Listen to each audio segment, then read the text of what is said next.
भगवान के इस प्रसंग से कुछ लेसन गुरु माँ ने बताए।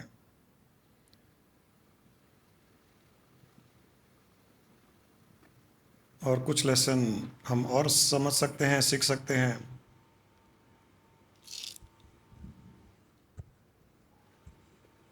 जब भी कोई भगवान के प्रसंग के बारे में हम सुने या पढ़ें, सोचें, ध्यान दें, तो उसमें कुछ ना कुछ लाइफ लेसन लेने चाहिए हमको।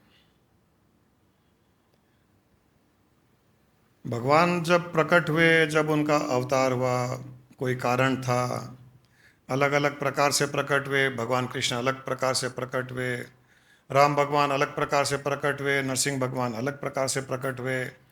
फिर सभी अवतारों ने अपने प्रकट होने के उद्देश्य की पूर्ति की। वो उस समय के लिए सही था। उससे आज हमारी लाइफ में क्या बदलाव हुआ?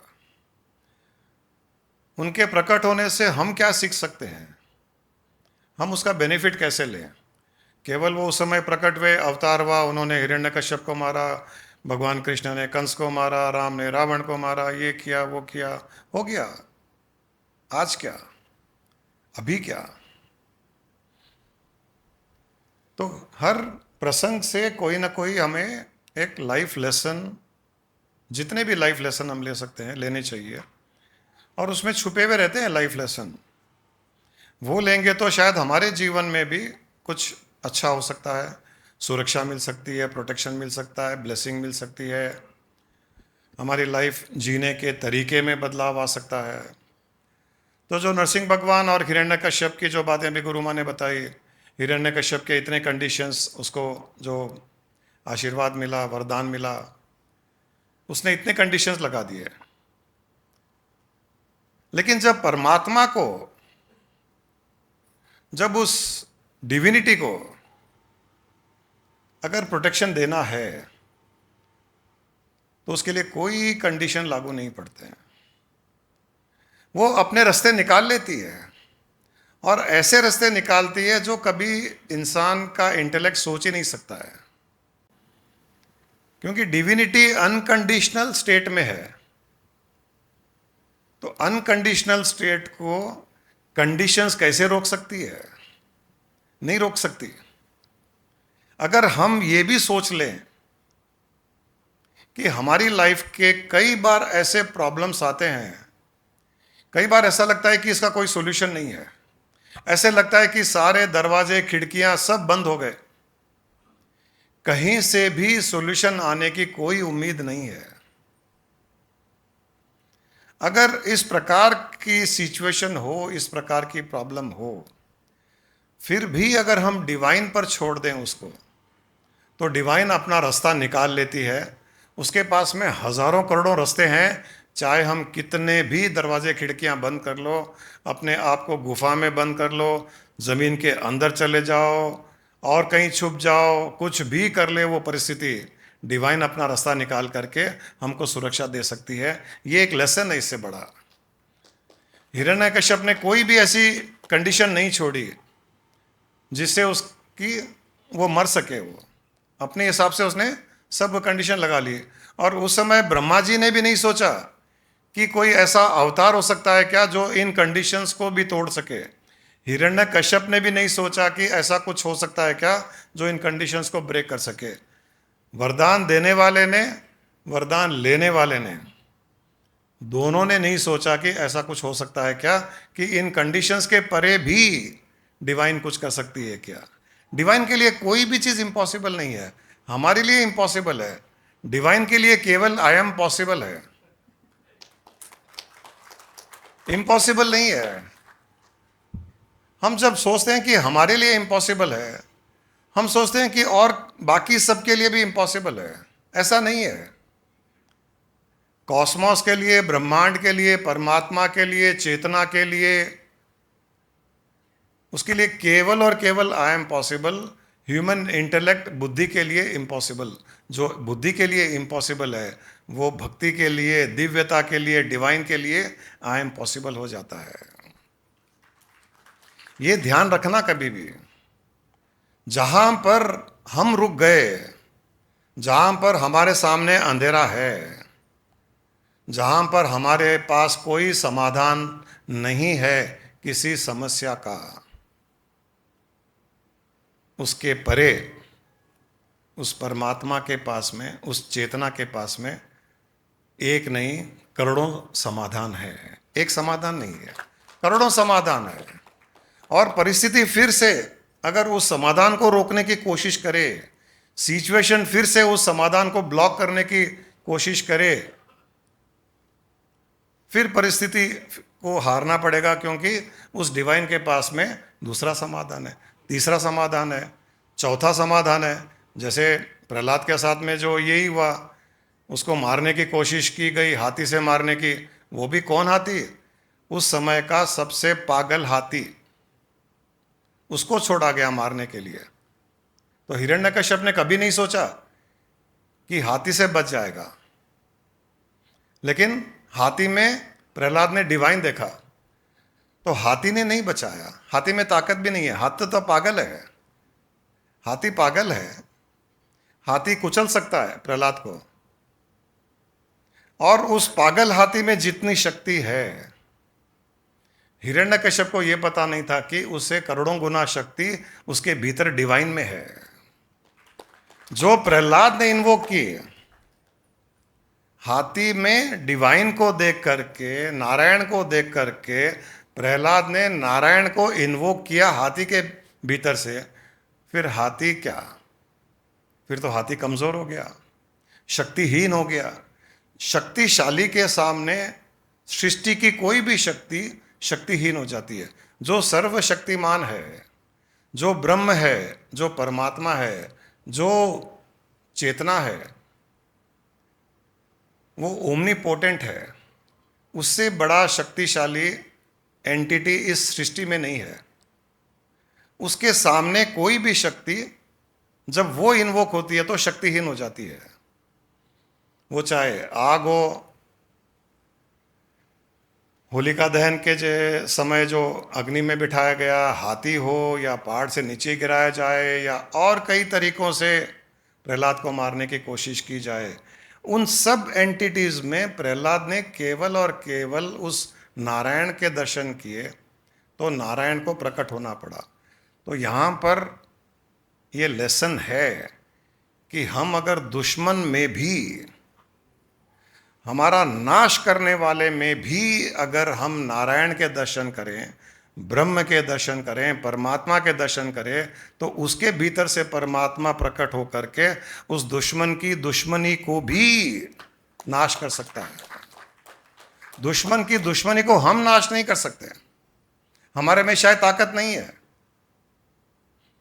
लेकिन उसके भीतर की डिवाइन में ताकत है, उसके भीतर की डिविनिटी में ताकत है कि उसकी दुश्मनी को भी नाश कर सके। तो हमें ये लेसन मिलता है कि संसार में निधि ध्यासन के द्वारा हर चीज में, हर वस्तु में हमारा ध्यान, हमारा परसेप्शन, हमारा दृष्टिकोण, हमारी भावना, हमारी भक्ति उस ईश्वरीय तत्व पर होनी चाहिए, उस तत्व पर ही होनी चाहिए।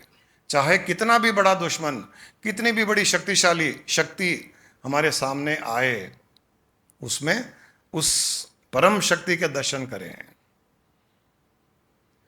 और प्रहलाद से एक और सीख मिलती है, प्रहलाद और हिरण्यकश्यप और नरसिंह भगवान के अवतार से।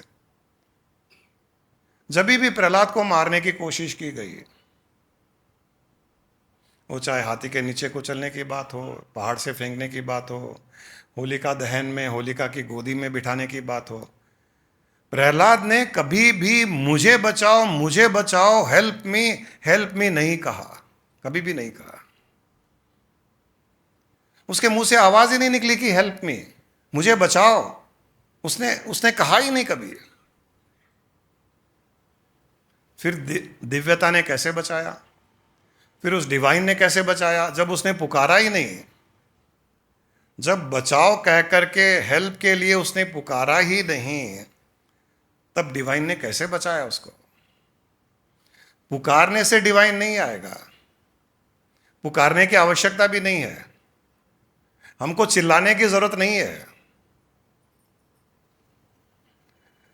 हमको डिवाइन को कॉल करने की आवश्यकता नहीं है, कनेक्ट होने की आवश्यकता है। Don't call the divine, don't call the divine, connect with the divine. Always remain connected with the divine, you don't need to call the divine. अरे कोई आदमी है, कोई इंसान है, कोई जानवर है, कोई कोई ऐसी एंटिटी कि बुलाने से ही आएगा।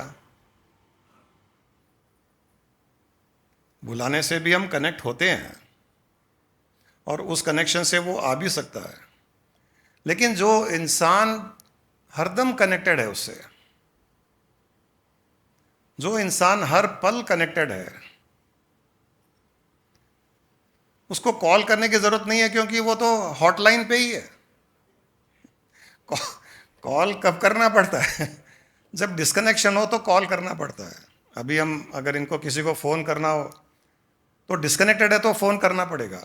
लेकिन अगर हॉटलाइन ही है, एक ज़माने में हॉटलाइन हुआ करते थे, आजकल शायद पता नहीं है या नहीं है, बस फ़ोन उठाओ, कनेक्टेड है, तो उससे हॉटलाइन का रिश्ता बना करके रखिए, कॉल करने वाला नहीं, 24 आवर्स हॉटलाइन। तब देखिए उसको पता है कि आपको कब कैसा प्रोटेक्शन चाहिए। प्रहलाद ने ये नहीं कहा कि हे भगवान मुझे हाथी से बचाओ।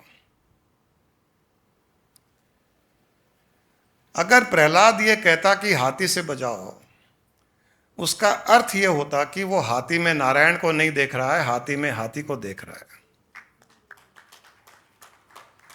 अगर वो कहे कि मुझे पहाड़ से नीचे गिराया जा रहा है, मुझे बचाओ, उसका अर्थ है कि वो नारायण की सर्व भक्ति में स्थित नहीं था। उसे तो हाथी दिखाई ही नहीं दिया। हाथी दिखने का अर्थ ही है कि भक्ति में कमी है। इंसान दिखने का अर्थ है भक्ति में कमी है। खंबा दिखने का अर्थ है कि भक्ति में कमी है। जानवर दिखने का अर्थ है कि ईश्वर की भक्ति में कमी है। जो इंसान ईश्वर की भक्ति में है, उसे न इंसान दिखेगा, न जानवर दिखेगा, न खंबा दिखेगा, न पक्षी दिखेगा, न कोई दुश्मन दिखेगा, न कोई मित्र दिखेगा।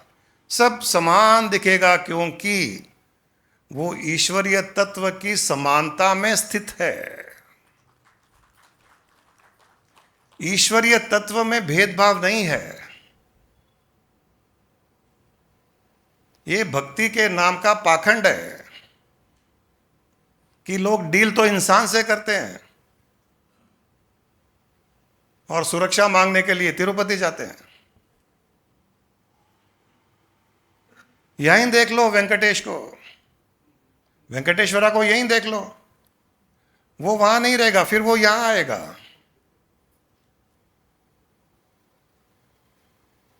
वेंकटेश्वरा का अर्थ पता है आपको? सब लोग बोलते तो हैं वेंकटेश्वरा वेंकटेश्वरा। संस्कृत में वेन का मतलब है पाप। वेन, कट, जो काटता है, ईश्वर। जो पाप को काटता है ईश्वर, वो है वेंकटेश्वर। वो वहाँ कन्फाइंड नहीं है किसी मंदिर में, किसी मस्जिद में, किसी गुरुद्वारा में, किसी चर्च में। कोई भी डिविनिटी कन्फाइंड नहीं है, हो भी नहीं सकती। ये भी इंसान की एक नैरोड थिंकिंग है। अगर मुझे बार बार मंदिर जाना पड़े भगवान के दर्शन के लिए, तो मैं भक्त कहलाने लायक ही नहीं हूँ। किसी को मस्जिद जाना पड़े अल्लाह से कनेक्ट होने के लिए, वो भक्त कहलाने लायक नहीं है। किसी को गुरुद्वारा जाना पड़े भक्त ईश्वर से कनेक्ट होने के लिए, वो भक्त कहलाने लायक नहीं है। किसी को चर्च में जाना पड़े गॉड से कनेक्ट होने के लिए, वो भक्त कहलाने लायक ही नहीं है। क्योंकि वो कन्फाइन कर रहा है भक्त भगवान को। ईश्वर को कन्फाइन करना उस सर्वशक्तिमान, सर्वव्यापक उस तत्व को, उस एंटिटी को कन्फाइन करना सबसे बड़ा पाप है। वो नाम, रूप, स्थान, काल के परे है। घड़ी तो हमारे लिए है, कितने बजे, सुबह बजे, दोपहर के बजे, शाम को बजे, इस समय मुहूर्त अच्छा, उस समय मुहूर्त अच्छा। इंसान की बुद्धि इतनी बर्बाद हो गई है कि भगवान की पूजा के लिए भी मुहूर्त देखता है। जो एंटिटी मुहूर्त के परे है, उसकी पूजा करने के लिए मुहूर्त देखा जाता है। बुद्धि भ्रष्ट हो गई है हमारी। वो काल के परे है, वो मुहूर्त के परे है, वो रूप के परे है, वो नाम के परे है, वो किसी क्रिया के परे है, सारी क्रियाओं के परे है। लेकिन फिर भी हम हमारी बुद्धि से सोचते हैं कि वो इस क्रिया में है, इस पूजा में है, इस ध्यान में है, इस यज्ञ हवन में है, इस नाम जाप में है। ये हमारी बुद्धि है। हम भी हिरण्यकश्यप के जैसे ही है, असुर हैं। भक्त कहने लायक नहीं है। भक्त तो प्रहलाद था। कोई क्रिया नहीं, कुछ नहीं, केवल भाव, केवल भक्ति। हर पल हर किसी में। हाथी हो तो हाथी दिखाई न दे, पहाड़ हो तो पहाड़ दिखाई न दे, आग हो तो आग दिखाई न दे, केवल और केवल वो डिविनिटी दिखाई दे। कितना बड़ा लेसन नरसिंह भगवान के अवतार से मिल रहा है। जब तक इस प्रकार की भावना नहीं बनेगी, हमारा कल्याण नहीं होगा। कितना भी कल्याण करने की कोशिश कर लो, 24 घंटे हॉटलाइन से उससे कनेक्टेड, उसके अलावा और कुछ दिखाई न दे, उसके अलावा और कुछ सुनाई न दे, उसके अलावा और कुछ फील ना हो। जब हिरण्यकश्यप ने पूछा कि खंबे में है क्या, तुम्हारा नारायण खंबे में है क्या, प्रहलाद ने हां कहा का अर्थ क्या है? प्रहलाद ने कहा खंबा कहां है? खंबे में नारायण है क्या? नहीं, ऐसा नहीं था। ये तो हिरण्यकश्यप ने पूछा कि खंबे में नारायण है क्या। प्रहलाद का जवाब ये नहीं था कि हां खंबे में नारायण है। नहीं, ये गलत धारणा है। प्रहलाद ने कहा खंबा है कहां? नारायण ही है। उसको तो नारायण ही दिखाई दे रहे हैं। हिरण्यकश्यप को जो खंबा दिखाई दे रहा है, प्रहलाद को नारायण दिखाई दे रहे हैं।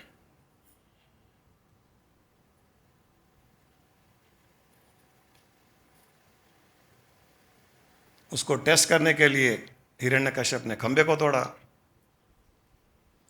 खंबे को तोड़ा नहीं, हिरण्यकश्यप ने खंबे को तोड़ा नहीं,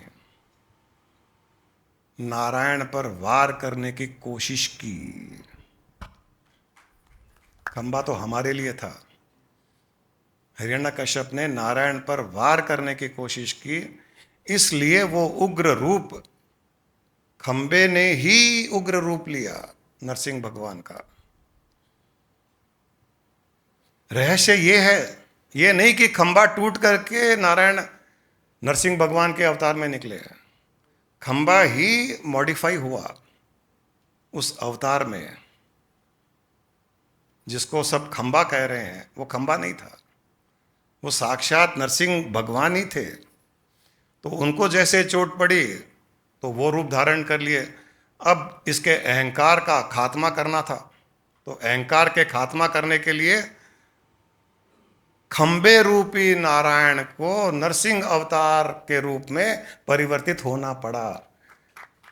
देखिए, खंबे रूपी नारायण को नरसिंह अवतार के रूप में परिवर्तित होना पड़ा किसी के अहंकार का नाश करने के लिए। खंबे में से नारायण नहीं निकला। कभी भी मत कहना खंबे में से नारायण निकले, फिर नारायण पर दोष लगेगा, हमको पाप लगेगा कि खंबा भी था। खंबा है ही नहीं।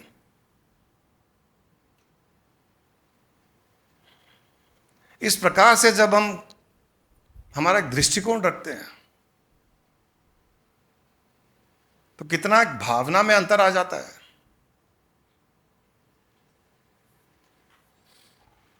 हिरण्यकश्यप अहंकार का प्रतीक, प्रहलाद भक्ति का प्रतीक, नरसिंह भगवान भक्ति की शक्ति का प्रतीक। और जो खंबे की बात होती है, जो पिलर की बात होती है, वो क्या है?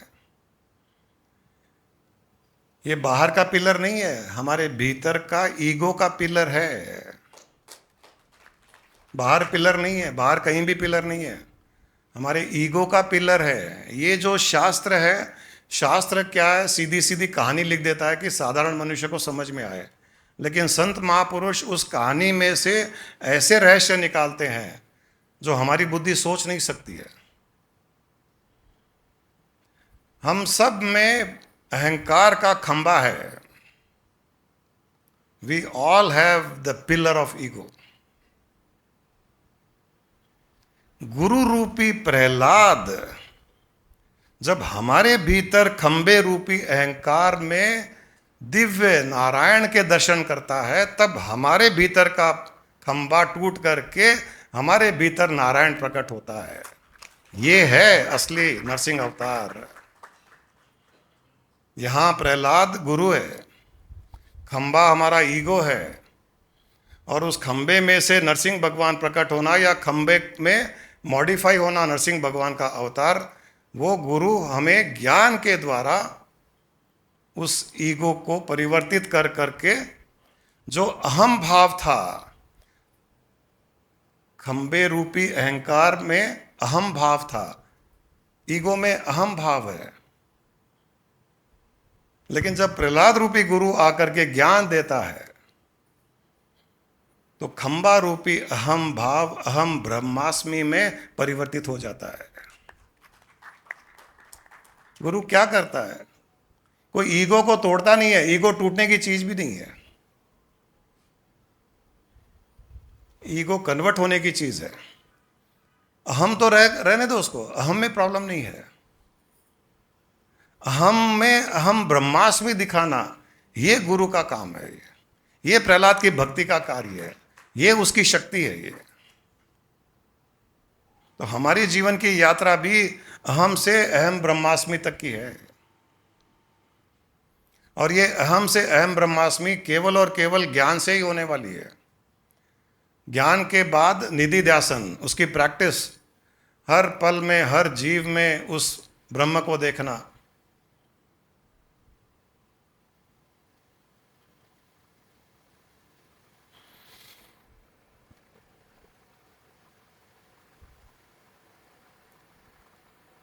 भक्ति में इतनी शक्ति हो सकती है कि संसार की कोई भी शक्ति उस भक्ति की शक्ति के सामने नहीं टिक सकती। भक्ति में इतनी शक्ति होती है, लेकिन सही रूप की भक्ति, सेल्फिश इंटरेस्ट वाली नहीं, अहंकार वाली नहीं। हिरण्यकश्यप, रावण, ये भक्त थे, बहुत बड़े भक्त थे। रावण के जैसा भक्त आज तक नहीं हुआ। 10,000 साल तक एक टांग पर खड़ा होकर के भगवान की भक्ति करे, इतना बड़ा भक्त। लेकिन एक अहंकार, उस साधना में जो अहंकार साथ में था, वो उसके नाश का कारण बना। वरना तो भगवान की इतनी भक्ति और भगवान स्वयं प्रकट हो जाए, हिरण्यकश्यप के सामने ब्रह्मा प्रकट हो जाए, मैं अमर हो जाऊं, ये क्यों मांगना है? अमर क्यों होना है? और अमर ही होना है तो आप कह दो कि मुझे आप में लीन कर लो, मैं अमर हो गया ऑटोमेटिकली। अगर उस एंटिटी को अमर मानते हो तो मुझे आप में लीन होना है, मुझे आपसे कुछ नहीं चाहिए। ये होती है भक्ति। लेकिन भक्ति के साथ में अहंकार, ये नाश का कारण है। और हर साधना में कोई कितनी भी साधना कर ले, कोई हठयोग की साधना कर ले, कोई ध्यान की साधना कर ले, कोई नाम सिमरन की साधना कर ले, कोई यज्ञ हवन की साधना कर ले, कोई भी साधना कर लो, उसके साथ में अहंकार जरूर रहेगा कि मैंने ये किया, मैं ये कर रहा हूं। और जब मैं ये कर रहा हूं और मैंने ये किया, तब दूसरे लोग जो वो नहीं करते हैं वो हमें तुच्छ दिखाई देते हैं। अच्छा तुम नाम सिमरन नहीं करते, अच्छा यज्ञ नहीं करते, अच्छा उपवास नहीं करते हो तुम, अच्छा ध्यान नहीं करते हो, अच्छा प्राणायाम नहीं करते हो, हमको सब तुच्छ दिखाई देते हैं। तो ऑटोमेटिकली साधना का अर्थ है कि अहंकार आ जाना। साधना की आवश्यकता ही कहां है? जब वो हमसे दूर ही नहीं है, हमसे अलग ही नहीं है, तो साधना की आवश्यकता कहां है? और ये जो दूरी है ये काल्पनिक है, इमेजिनरी है। मुझ में और ईश्वर में जो दूरी दिखाई देती है वो काल्पनिक है, इमेजिनरी है। और उस इमेजिनेशन को केवल और केवल गुरु उसके ज्ञान के द्वारा ही ब्रिज कर सकता है। हम सब सोए हुए रहते हैं संसार में, डीप स्लीप में सपना देख रहे हैं, मैं कोई हूं और भगवान कोई है, मैं भगवान की भक्ति कर रहा हूं, भगवान से मिलने की कोशिश कर रहा हूं। उसको गुरु आके झंझोड़ता है, उठ। जैसे उठता है तो दोनों, मैं भी गायब भगवान भी गायब है। तो बोलते भगवान कहाँ गया? बोले तू ही है। जंगल जंगल ढूंढ रहा मृग अपनी कस्तूरी, जंगल जंगल ढूंढ रही मृग अपनी कस्तूरी, कितना मुश्किल है तय करना दूरी, खुद से खुद की दूरी। खुद से खुद की दूरी हमने क्रिएट कर ली बाय इमेजिनेशन, और अब उस दूरी को हम कम करना चाह रहे हैं थ्रू सम साधना। उससे नहीं होगा। न योगा न कर्मणा न विद्याया आत्मे के बोधे न मोक्ष स्थिति नान्यथा। किसी भी कर्म से, किसी भजन से, किसी कीर्तन से, किसी भी प्रकार से मोक्ष मुक्ति नहीं मिल सकती। ये प्रहलाद ने हिरण्यकश्यप के द्वारा, नरसिंह अवतार के द्वारा ये ज्ञान मिल जाता है। अगर सही में भगवान के भक्त हो तो अपने बाहर नहीं, अपने भीतर उस अहम में ही अहम ब्रह्मास्मि की स्थापना कर लो। उस अहम में अहम ब्रह्मास्मि की प्राण प्रतिष्ठा कर लो। जैसे ही अहम में अहम ब्रह्मास्मि की प्राण प्रतिष्ठा हो जाएगी तो भीतर से वो ब्रह्म प्रकट हो जाएगा। और एक बार ब्रह्म प्रकट हो गया फिर आपको कुछ नहीं करना है, केवल उसके समर्पित रहना है, उसके सरेंडर्ड रहना है। फिर बाहर की यात्रा समाप्त हो जाएगी। भगवान बुद्ध में और नरसिंह भगवान में कुछ डिफरेंसेस। कल भगवान बुद्ध पूर्णिमा है, भगवान बुद्ध का जन्म, भगवान बुद्ध का निर्वाण का दिन और भगवान बुद्ध के शरीर का दिन, तीनों एक ही दिन है। इसलिए बुद्ध पूर्णिमा थोड़ा महत्वपूर्ण है, इम्पॉर्टेंट है। तीनों एक ही दिन होना ये तो बहुत रेयर होता है। कुछ चीज़ें समझने लायक है, सुनने लायक है कि भगवान बुद्ध और नरसिंह भगवान कॉमनलिटी नहीं है बट कॉमनलिटी भी है। दोनों एक दूसरे को कॉम्प्लीमेंट करते हैं। नरसिंह भगवान ने बाहर से किसी का अहंकार तोड़ा, भगवान बुद्ध ने भीतर अपने अहंकार को चेतना में लीन किया।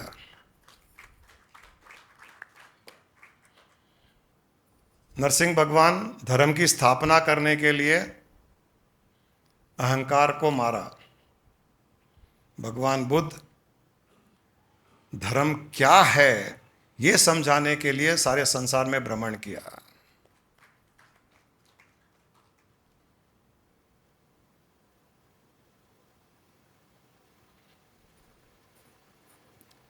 नरसिंह भगवान उग्र रूप का प्रतीक, एग्रेशन, भयंकर एग्रेशन। भगवान बुद्ध शांति सरोवर।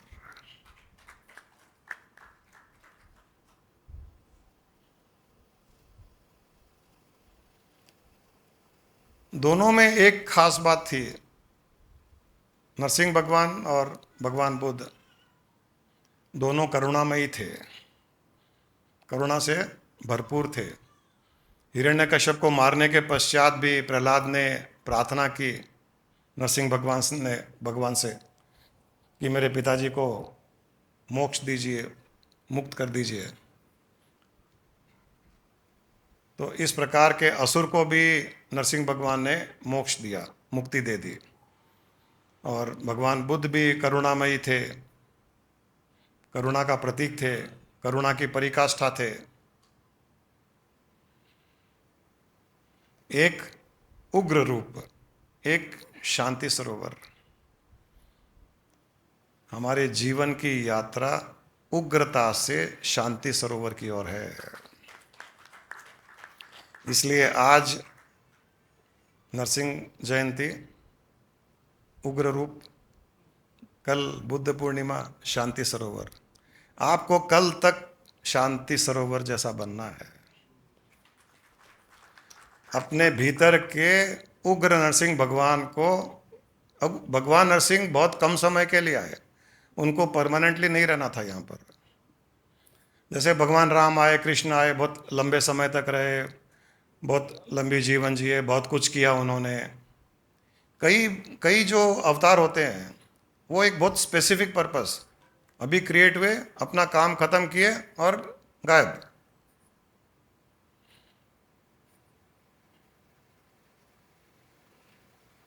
उग्र रूप नरसिंह भगवान ने जो लिया, उसका कारण यही था कि जब अधर्म बहुत बढ़ जाए और हमारे लिए कहीं ना कहीं लाइफ थ्रेटनिंग हो जाए, सारी सृष्टि के लिए वो विनाशक हो जाए,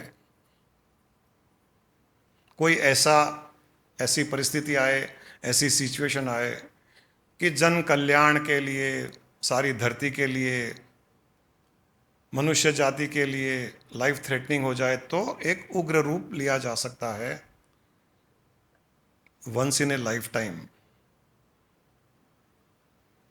बट भगवान बुद्ध पेशेंस, टॉलरेंस, बिहेवियर, व्यवहार, शांति दूत बनकर के संसार में आए, शांति को ही फैलाते गए, हर कार्य शांति से ही उन्होंने पूर्ण किया। उनको उग्र रूप लेने की जरूरत भी नहीं पड़ी। तो हमको भी शांति प्रिय बनना है, अपनी उग्रता को, अपने अहम रूपी उग्रता को अहम ब्रह्मास्मि रूपी शांति में लीन करते हुए भगवान बुद्ध के जैसे धीरे धीरे हमको परिवर्तित होना है। इस प्रकार से हम भगवान नरसिंह और भगवान बुद्ध दोनों को ही हम पूर्ण भक्ति भाव से समर्पित होकर के उनसे आशीर्वाद मांग सकते हैं कि हमारे जीवन में भी, हमारे जीवन को भी कल्याणकारी करें, हमको वो मार्ग दिखाए जो शांति वाला मार्ग हो। और ये जो उग्र रूप एक सडनली क्रिएट हुआ नरसिंह भगवान का, इसको डिफरेंटली भी समझा जा सकता है। जो प्रहलाद नारायण नारायण नारायण करता रहा, हर जगह नारायण नारायण देखता रहा, कभी भी नारायण से डिस्कनेक्ट नहीं हुआ, उसको नारायण के अलावा कुछ दिखाई नहीं। कोई फॉर्म है तो नारायण, कोई फॉर्मलेस होता नारायण, हर जगह नारायण ही नारायण। तो वो जो कल्मिनेट हुआ है, वो नरसिंह भगवान के एक अवतार के रूप में जो कल्मिनेट हुआ है, उग्र रूप, उसको मैं कहीं ना कहीं एक एनलाइटेंड स्टेट के साथ में कंपेयर कर रहा हूं। जो प्रहलाद ने नारायण नारायण नारायण नारायण कहा, वैसे ही हम निधि ध्यासन के द्वारा जब सर्वम ब्रह्मम सर्वम ब्रह्मम सर्वम ब्रह्मम करते हैं, तब एक उग्र रूप, आनंद का उग्र रूप प्रकट हो जाता है हमारे भीतर, और वो एनलाइटेंड स्टेट हमको दे देता है। ये कल्मिनेशन है, नारायण की निधि ध्यासन का कल्मिनेशन है नरसिंह भगवान का अवतार, और हमारे निधि ध्यासन का कल्मिनेशन है सारी सृष्टि में ब्रह्म के दर्शन करना। ओत प्रोत इदम खलमिदम इति ब्रह्म है। और जब ये उग्र रूप, एनलाइटेंड रूप का उग्र रूप जब प्रकट हो जाता है, प्रकट होकर के वो चला जाता है, वो रहता नहीं है। क्योंकि जब वो एनलाइटेंड स्टेट बनता है तो एक बार का तो हमको समझ में नहीं आता कि क्या हुआ। We get lost, totally lost. एक अजीब स्थिति हो जाती है, न हम रहते हैं न संसार रहता है। वो कुछ समय के लिए वो स्टेट ऐसी हो जाती है, न हमारा अस्तित्व है न संसार का अस्तित्व है, केवल और केवल उस उग्र का अस्तित्व है। जब वो शांत हो जाता है कुछ समय के पश्चात, वो एनलाइटेंड स्टेट, एक बार का जो एक फवारा फूटता है, जब वो शांत हो जाता है तब हम भगवान बुद्ध के जैसे बन जाते हैं। उसके पश्चात केवल शांति ही शांति और कुछ नहीं। तो अपना निधि ध्यासन करते रहिए, हर स्थान में, जीव में या निर्जीव में। जिसे हम निर्जीव कहते हैं, कोई चीज़ जो खंबे की बात आती है, तो ये इस प्रसंग में ये भी एक लेसन है जो सुना गया कि प्रहलाद कहता है कि हाँ खंबे में भी नारायण। उसका अर्थ ये है कि प्रहलाद की दृष्टि में निर्जीव जैसी कोई चीज ही नहीं है। There is nothing which is lifeless, everything is full of life. हमने कई बार कहा, आप कुर्सी पर बैठे हो, वो निर्जीव नहीं है, उसमें भी नारायण है। आप नारायण की गोदी में बैठे हो। हम जब खाना खाते हैं, उस खाने की प्लेट में भी अगर नारायण के दर्शन करें, उस दिव्यता के दर्शन करें, डिविनिटी के दर्शन करें, तो उस प्लेट में खाने की अगर कोई चीज़ ऐसी हो जाए जो हमारे स्वास्थ्य के लिए अच्छी नहीं है, जहर भी डाल दिया जाए, लेकिन हमारी दृष्टि में प्लेट में भी नारायण है और खाने की वस्तु में भी नारायण है, तो जहर भी हमारे लिए अमृत बन जाएगा। जहर में भी हमको मारने की शक्ति नहीं रहेगी। इतनी ताकत है हमारी भावना में, इतनी ताकत है निधि ध्यासन में, इतनी ताकत है भक्ति में, इतनी ताकत है भक्ति की शक्ति में। तो आप सब आज नरसिंह अवतार के दिन, नरसिंह जयंती के दिन अपना उग्र रूप यहीं छोड़ के जाइए। आर पैलेस, ये हमारा पैलेस है, आपका नहीं है। हमारे पैलेस में छोड़ दीजिए उग्र रूप और यहाँ से बुद्धा बन के जाइए और कल बुद्ध पूर्णिमा मनाइए। Thank you.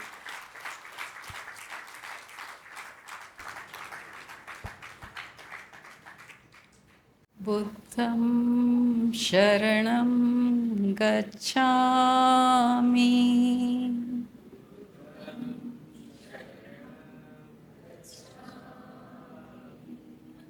धम्मं शरणं गच्छामि,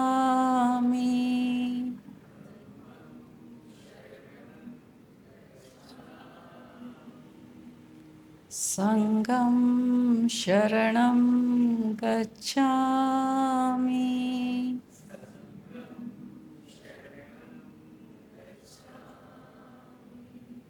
बुद्धं शरणं गच्छामि।